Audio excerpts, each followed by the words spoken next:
വന്യജീവി ആക്രമണത്തിൽ സർക്കാരിനെതിരെ രൂക്ഷ വിമർശനവുമായി arch bishop Mar Joseph Pamplany.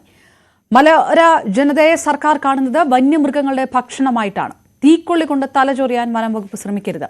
924 പേർ വന്യജീവി ആക്രമണത്തിൽ കൊല്ലപ്പെട്ടതിന്റെ ഉത്തരവാദി നിഷ്ക്രിയത്വം തുടരുന്ന സർക്കാരാണെന്നും പാംപ്ലാനി കുറ്റപ്പെടുത്തി. വന്യമൃഗങ്ങൾക്ക് ഭക്ഷണമായിട്ട് മലയോര ജനതയെ കരുതുന്ന ഒരു സർക്കാരാണ് നമ്മളെ ഭരിക്കുന്നത് എന്നുള്ളതാണ് നാം അനുഭവിക്കുന്ന ഏറ്റവും വലിയ ദുരന്തം എന്ന് പറയുന്നത്.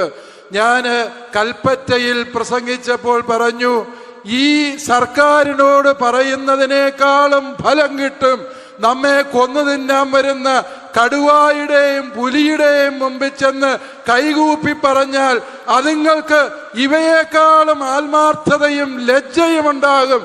ഒരുപക്ഷെ അവ നമ്മളെ സംരക്ഷിച്ചെന്നിരിക്കും. മലപ്പുറം കരുവാരക്കുണ്ട് മഞ്ഞൾപ്പാറയിൽ കണ്ടത് ആളെക്കൊല്ലി കടുവയുടെ കാൽപ്പാടെന്ന് വനംവകുപ്പ്. ഇതോടെ ആശങ്കയിലാണ് ഈ മേഖല. പ്രദേശത്ത് കൂടുതൽ നിരീക്ഷണ ക്യാമറകൾ സ്ഥാപിച്ചു. ഗഫൂർ കൊല്ലപ്പെട്ട മലയോരത്തിന്റെ മറുവശമാണ് ഇപ്പോൾ കടുവയുടെ കാൽപ്പാദം കണ്ടെത്തിയ പ്രദേശം. കാളികാവ് ആളെക്കൊല്ലി കടുവയെ പിടിക്കാനുള്ള ശ്രമങ്ങൾ ഊർജിതമായി പുരോഗമിക്കുകയാണ്. വനംവകുപ്പ് ക്യാമറകൾ വെച്ച മലയുടെ മറുവശത്ത് കടുവയുടെ കാൽപ്പാടുകൾ കണ്ടെത്തിയത് ഇതേ കടുവയുടെ കാൽപ്പാടുകൾ തന്നെയാണെന്ന് വനംവകുപ്പ് സ്ഥിരീകരിക്കുകയും ചെയ്തിട്ടുണ്ട്. നമ്മളിപ്പോൾ നിൽക്കുന്നത് ആ പ്രദേശത്താണ്. മഞ്ഞൾപ്പാറ എന്ന മേഖലയാണിത്. ഇവിടെ അല്പസമയം മുൻപ് വനംവകുപ്പ് ഉദ്യോഗസ്ഥരെത്തി നിരീക്ഷണ ക്യാമറ സ്ഥാപിച്ചിട്ടുണ്ട്. ഈ ഒരു പ്രദേശത്തിന്റെ ഭൂഘടന ഒരു യു ഷേപ്പിലാണ് ഈ ഒരു മലനിരകൾ അല്ലെങ്കിൽ ഈ കുന്നും പ്രദേശം കിടക്കുന്നത് എന്നാണ് പ്രദേശവാസികൾ പറയുന്നത്. അതായത് ഗഫൂറിനെ കടുവ കൊന്നത് ഇതേ വഴിയുടെ മറുവശത്തുള്ള മലയുടെ ഭാഗത്താണ്. അപ്പോൾ കടുവ ഇതുവഴി സ്ഥിരമായി കടന്നു പോകുന്നുണ്ട് എന്ന അഭിപ്രായമാണ് പ്രദേശവാസികൾക്കുള്ളത്. നമ്മളിപ്പോൾ ഇവർ ചേരുന്നുണ്ട്. എന്താണ് നിങ്ങൾക്കൊക്കെ വലിയ ആശങ്കയാണല്ലോ? പൊതുവെ നല്ല ആശങ്കയാണ്. കർഷകർക്കും ഇവിടെയുള്ള അയൽവാസികൾക്കും കൂടെ പുറത്തിറങ്ങാൻ പറ്റാത്ത അവസ്ഥയാണ്. 500 കുടുംബങ്ങൾ ഇതുകൊണ്ട് വളരെ പരിതാപകരത്തിലാണ് ഇവിടെ ജീവിക്കുന്നത്. കഷ്ടപ്പാടും പുറത്തിറങ്ങാൻ പറ്റാത്ത അവസ്ഥയിലാണ്. ടാപ്പിങ്ങിന് പണിയെടുക്കുന്നില്ല. ഒരു തള്ളിയും കുഞ്ഞും കടുവ 4 ദിവസം മുന്നേ ഇവിടെ സിറ്റിയിൽ വന്നിട്ട് തള്ള കടന്നുറങ്ങാണ്. കുട്ടി അതിന്റെ മുകളിൽ ഇങ്ങനെ നിൽക്കുന്നുണ്ട്. അതിൽ പണിക്കാർ മണ്ടി, ടാപ്പിങ്ങേര് മണ്ടി. ഇപ്പൊ 4 ദിവസമായിട്ട് ടാപ്പിങ്ങേര് തോട്ടത്തിൽ പണിയെടുക്കണില്ല. വളരെ പേടിച്ചിട്ടാണ്. ഇതിപ്പോ ഈ കടുവയുടെ കാൽപ്പാട് കണ്ടെത്തിയത് അതിനുശേഷം വനംവകുപ്പ് വന്ന് പോയി അവര് സ്ഥിതി ആ കടുവ തന്നെയാണെന്ന് പറയണത്. പിന്നെ അവർ വന്ന് ഇനി അവര് ക്യാമറ എടുത്ത് പോയിട്ടുണ്ട്. ബാക്കിയുള്ള കാര്യങ്ങൾ ഊർജിതാക്കാന്ന് പറഞ്ഞിട്ടുണ്ട്. ഈ ക്യാമറ ക്യാമറ ഈ വഴി നേരെ മലയുടെ അങ്ങനെ ഇതിങ്ങനെ പോത്തങ്കാട് എന്ന് പറഞ്ഞ ഭാഗത്തേക്കാണ് പോണത്. മലയോര മേഖലയാണ്. അപ്പോ അവര് എന്താ പറയാ 2 വഴിന്റെ ഇടക്കാണ് കടുവന ആളെ പിടിച്ചത്. എന്താണ് ഈ ഒരു പ്രദേശത്തിന്റെ പ്രത്യേകതയായിട്ടുള്ളത്? ഇവിടെ 1 വർഷത്തോളായിട്ട് കടുവന്റെ സാന്നിധ്യം നിത്യമാണ്.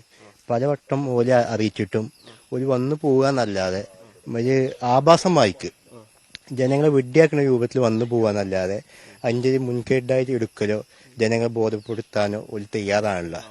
ഒരു കാൽപ്പാട് വന്നുകൊണ്ട് ഫോട്ടോ എടുത്ത് പോകും. അല്ലെങ്കിൽ ജനങ്ങളെ ആദ്യം മാറ്റാനൊരു പരിഹാരങ്ങളോ ഒന്നും അവർ ചെയ്യുന്നില്ല.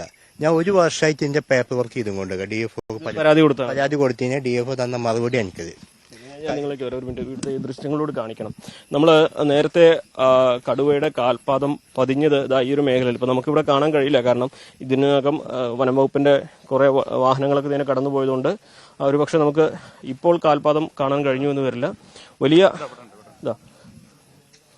ഈ ഒരു മേഖലയിലൂടെയാണ് കടുവ ഇത് കടന്നു പോയിട്ടുള്ളതെന്ന് സ്ഥിരീകരിക്കാൻ ഈ ഒരു പഗ് മാർക്കുകൾ അത് ധാരാളമാണ്. അത് ദൃശ്യങ്ങളിൽ നമുക്ക് കാണാം.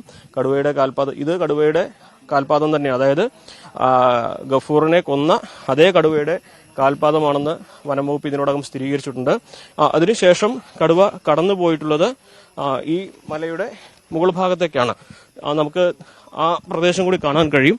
ഇവിടെ നേരെ വന്ന് ഇതിലൂടെ വന്ന് ഇതുവഴിയാണ് കടുവ മുകളിലേക്ക് കയറിപ്പോയത് എന്ന് സ്ഥിരീകരിക്കാൻ ഇവിടെയും അതിന്റെ കാൽപാദം നമുക്ക് കാണാൻ സാധിക്കും. ഇവിടെയും. അപ്പൊ അങ്ങനെ ഈ ഒരു കടുവയുടെ സഞ്ചാര പഥം അത് ഇപ്രകാരമാണ്. നേരത്തെ വനംവകുപ്പ് ഈ ഒരു പ്രദേശത്തേക്ക് നിരീക്ഷണം വ്യാപിപ്പിച്ചിരുന്നില്ല. പക്ഷെ ഇപ്പോൾ ഈ കാൽപാദം കൂടി ഇവിടെ സ്ഥിരീകരിച്ചതോടെ കടുവ ഈ മേഖലകളിലൂടെ കടന്നു പോകുന്നു എന്ന് വ്യക്തമായ സാഹചര്യത്തിൽ ഇവിടെയും നിരീക്ഷണ ക്യാമറകൾ സ്ഥാപിച്ചിരിക്കുകയാണ്. എന്താണെങ്കിലും കടുവ അത് ഈ ഒരു മേഖലയിൽ ഉണ്ട് എന്ന് നേരത്തെ തന്നെ സ്ഥിരീകരിച്ചെങ്കിലും അതിന് സഞ്ചാരപഥം ഇതുവരെ വ്യക്തമായിരുന്നില്ല. ഇപ്പോൾ അതുകൂടി കൃത്യമായ സാഹചര്യത്തിൽ ഈ മേഖലയിലേക്ക് കൂടി അതിനുവേണ്ടിയുള്ള തെരച്ചിൽ വനം വകുപ്പ് വ്യാപിപ്പിച്ചിരിക്കുകയാണ്. അഖിലോട്ട് പറക്കൊപ്പം CV അനുമോദ്, ന്യൂസ് 18.